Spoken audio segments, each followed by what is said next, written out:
दोस्तों, ये कहानी जापान की सच्ची कहानी के ऊपर आधारित है। कहानी की शुरुआत में हमें रोनिन की कहानी बताई जाती है। रोनिन एक ऐसा सामुराई होता है जो अपनी जिम्मेदारी निभाने में असफल हो चुका हो, वह सम्मान खो चुका हो और जापानी समाज में उसका कोई स्थान नहीं रह जाता। मध्यकालीन जापान के अंतिम दौर में काई नाम का एक युवक था जो आधा जापानी और आधा अंग्रेज था। वह एक ऐसा पराया और तिरस्कृत व्यक्ति था जिसे कहीं अपनाया नहीं गया था। लेकिन उसका जीवन तब बदलता है जब आखो प्रदेश के शासक, जिनका नाम असानो है, वे उसे जंगल में अकेला और डरा हुआ पाते हैं।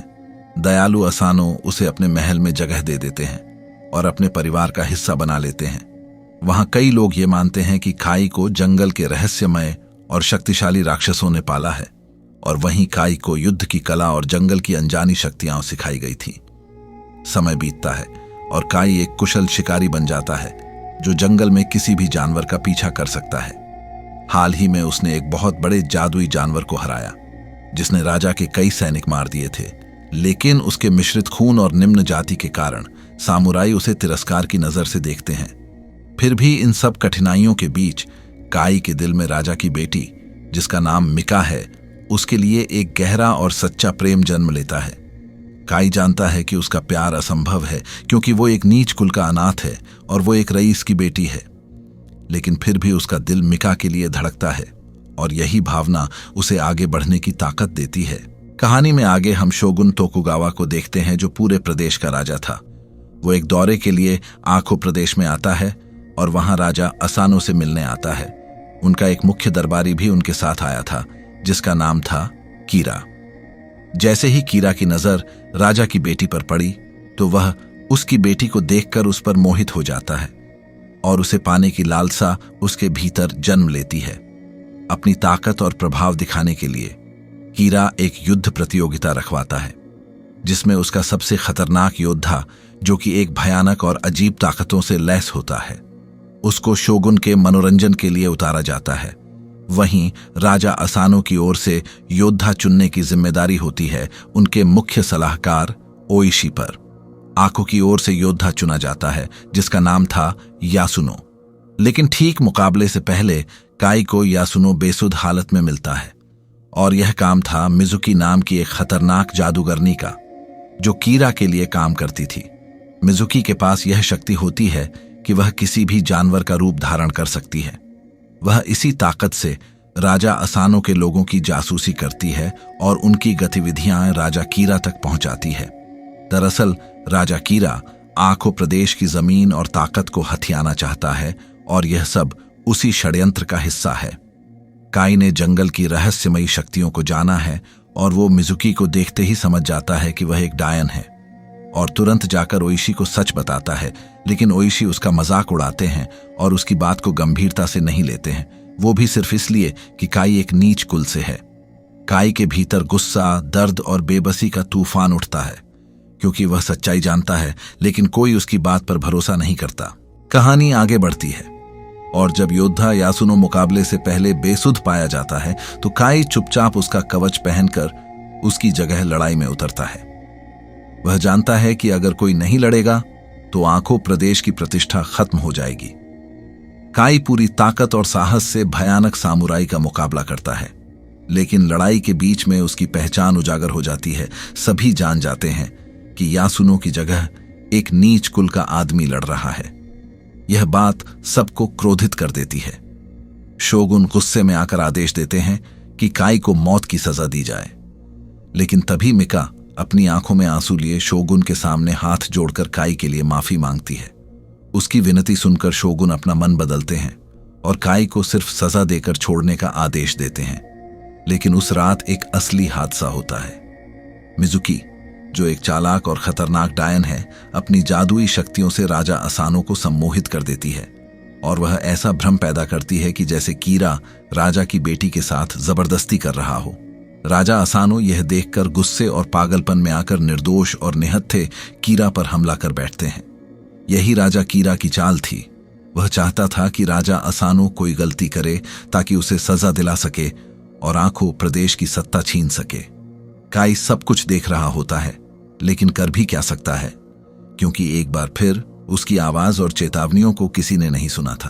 तभी कहानी और आगे बढ़ती है। शोगुन के दरबार में राजा असानो का अपराध बहुत बड़ा माना जाता है, क्योंकि उन्होंने शोगुन के एक अधिकारी कीरा पर हमला किया था और यह अपराध सीधे मृत्यु दंड के योग्य था।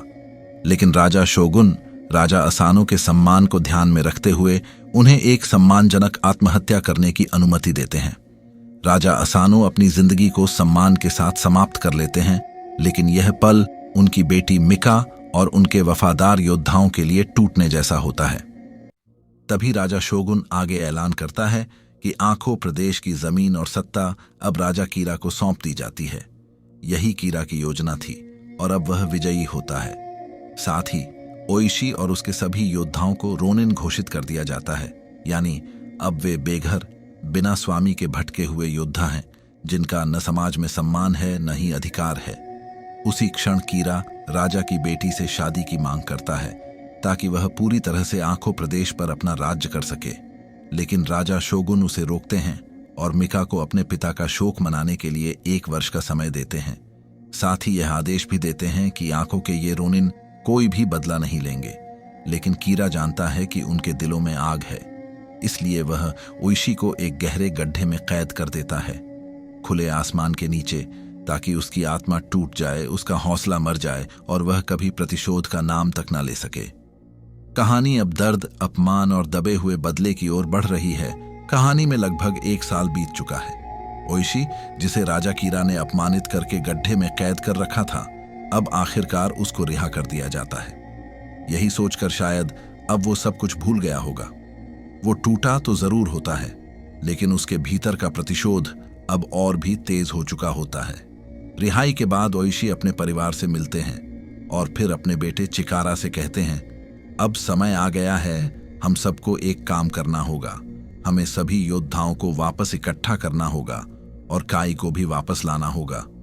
तभी उसका बेटा बताता है कि काई अब एक गुलाम बन चुका है। राजा कीरा ने उसे बेच दिया था और अब वो डेजमा में मौत की लड़ाइयों में जबरन लड़ रहा है।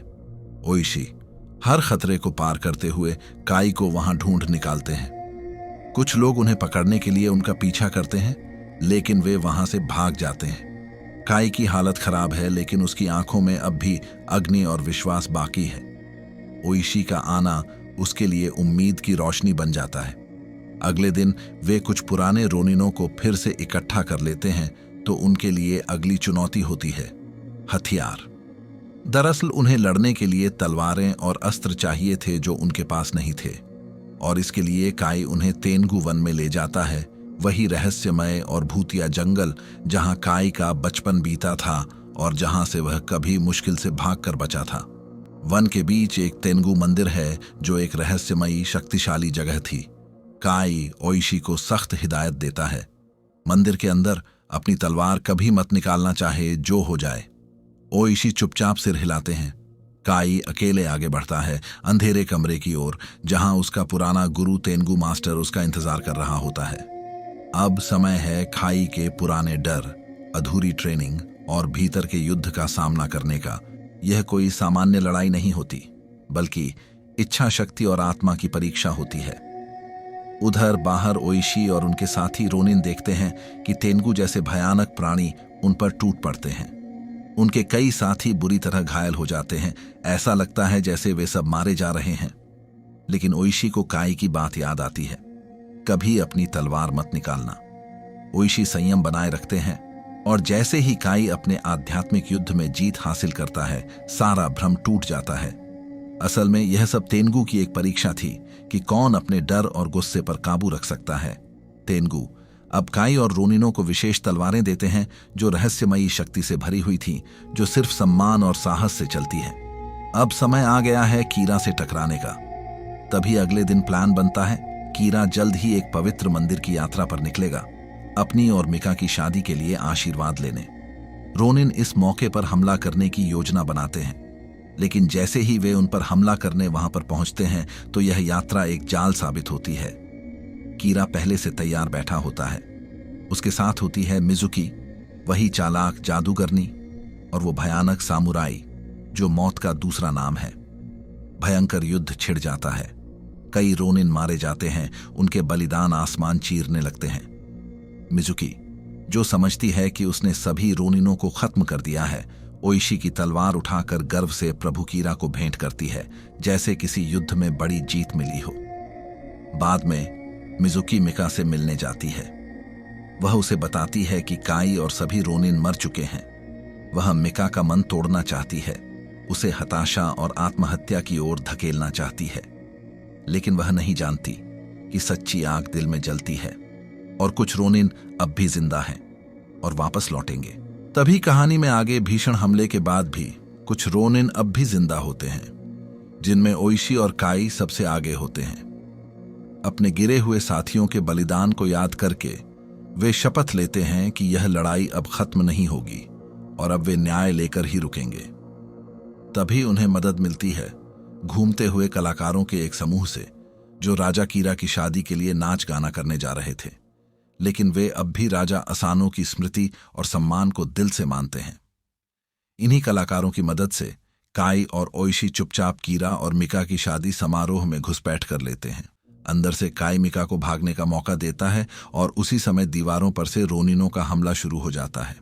दीवारें कांपने लगती हैं, तलवारें टकराने लगती हैं और आंखों प्रदेश के रोनिन अपनी जान की बाजी लगाकर कीरा के सिपाहियों से भिड़ जाते हैं। तभी बड़ा वाला सामुराई फिर एक बार मौत बनकर सामने आता है, लेकिन इस बार रोनिन उसे एक बारूद विस्फोट से हमेशा के लिए खत्म कर देते हैं। अब लड़ाई का रुख कीरा के खिलाफ मुड़ जाता है। काई और मिका एक साथ भागने की कोशिश करते हैं, लेकिन तभी उनके सामने आ जाती है मिजुकी, और अब वह एक विशाल ड्रैगन का रूप ले चुकी होती है। एक भयंकर जादुई लड़ाई शुरू होती है। काई अपने भीतर छुपी हुई तेंगु की रहस्यमय शक्तियों को पूरी तरह जगाता है। वह अब सिर्फ एक योद्धा नहीं बल्कि एक अद्भुत रक्षक बन चुका है। काफी देर तक लड़ाई होने के बाद एक अंतिम घातक वार में काई मिजुकी का अंत कर देता है। उधर ओइशी कीरा से आमना सामना करता है और उन दोनों के बीच भी काफी तगड़ी लड़ाई होती है और भयंकर द्वंद्व के बाद वह कीरा का सिर काटकर उठा लेता है। कीरा के सिपाही अपने नेता की मौत देखकर हथियार डाल देते हैं। अब युद्ध खत्म होता है और न्याय की जीत होती है। तभी कहानी में आगे कीरा की हार और न्याय की जीत के बाद ओइशी और शेष रोनिन स्वेच्छा से शोगुन के सामने आत्मसमर्पण करते हैं। वे जानते थे कि उन्होंने शोगुन का सीधा आदेश तोड़ा था। उन्हें स्पष्ट रूप से कहा गया था कि वे बदला नहीं लेंगे, इसलिए कानून के अनुसार उन्हें मृत्युदंड मिलना तय था। लेकिन शोगुन उनके कार्यों और समुराई धर्म के प्रति उनकी निष्ठा को समझते हैं। उन्होंने देखा कि ये रोनिन कोई विद्रोही या हत्यारे नहीं थे, बल्कि वे ऐसे योद्धा थे जिन्होंने अपने स्वामी के सम्मान और न्याय के लिए प्राण त्यागने का मार्ग चुना। इसलिए राजा शोगुन उनका सम्मान बहाल करते हैं और उन्हें आपराधिक मृत्यु देने के बजाय सम्मानजनक आत्महत्या करने का आदेश देते हैं, जिससे वे समुराई की तरह मरें, किसी रोनिन की तरह नहीं। और इससे भी बढ़कर उन्हें यह विशेष सम्मान दिया जाता है कि वे अपने स्वामी असानो के पास दफनाए जाएंगे। जैसे उन्होंने जीवन में उनका साथ दिया, वैसे ही मृत्यु में भी साथ रहेंगे। आत्महत्या की तैयारी होती है। हर रोनिन शांति और गर्व के साथ अपने अंत की ओर बढ़ता है। न कोई डर, न पछतावा, बस कर्म और कर्तव्य की पूर्णता। लेकिन ठीक उस समय शोगुन एक और आदेश देते हैं। तभी ओइशी के बेटे चिकारा को क्षमा कर दिया जाता है। इस महान रक्त को जीवित रखना चाहिए, शोगुन कहते हैं, क्योंकि देश को ऐसे वीरों की अगली पीढ़ी की जरूरत है। ओइशी की आंखों में गर्व और संतोष उतर आता है।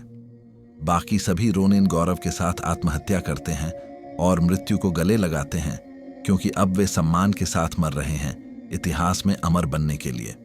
यह कथा सिर्फ बदले की नहीं, बल्कि सम्मान, निष्ठा, बलिदान और सच्चे समुराई पथ की कहानी है।